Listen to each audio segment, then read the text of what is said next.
নরসিংদীর রায়পুরা উপজেলার শ্রীনগরে পূর্বশত্রুতা ও আধিপত্য বিস্তারের জেরে ইউপি চেয়ারম্যানের বাড়ি ও ইউপি কার্যালয়ে হামলা ও ভাঙচুর চালানো হয়। এ সময় গুলিতে একজন নারী নিহত হয়েছেন।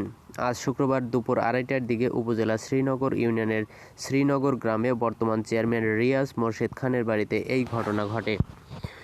গুলিবিদ্ধ হয়ে নিহত নারীর নাম শান্তা ইসলাম, 24। তিনি ইউপি চেয়ারম্যান রিয়াজ মোরশেদ খানের চাচাতো ভাই শাকিল খানের স্ত্রী। শান্তাকে গুলি করে হত্যার অভিযোগ উঠেছে বিএনপি নেতা মোহাম্মদ সোহেল মিয়ার বিরুদ্ধে। সোহেল শ্রীনগর ইউনিয়ন বিএনপির সভাপতি।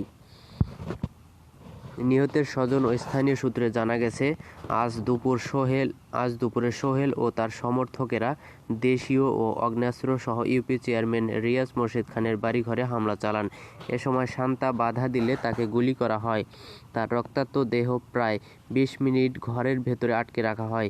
প্রতিবেশী কয়েকজন নারী ঘরের ভেতর থেকে গুলিবিদ্ধ শান্তাকে উদ্ধার করে রায়পুরা উপজেলা স্বাস্থ্য কমপ্লেক্সে ভর্তি করান। হাসপাতালটির জরুরি বিভাগের কর্তব্যরত চিকিৎসক তাকে মৃত ঘোষণা করেন।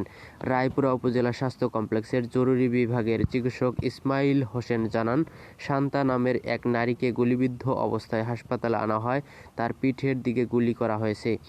ময়না তদন্তের জন্য তার লাশ নরসিংদী সদর হাসপাতালের মর্গে পাঠানো হয়েছে।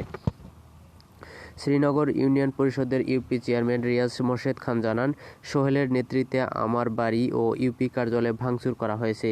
মূলত আমাকে টার্গেট করেই এই হামলা চালানো হয়েছে।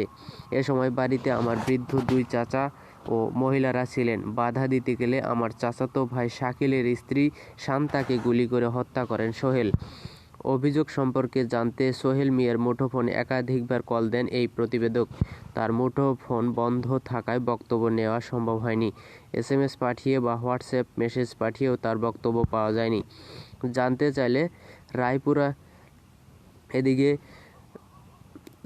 চাইলে রায়পুরা থানার ভারপ্রাপ্ত কর্মকর্তা ওসি আদিল মাহমুদ জানান, গুলিতে একজন নারী নিহত হয়েছেন। ঘটনার বিস্তারিত জানার চেষ্টা চলছে। ঘটনাস্থলে পুলিশের দল কাজ করছে।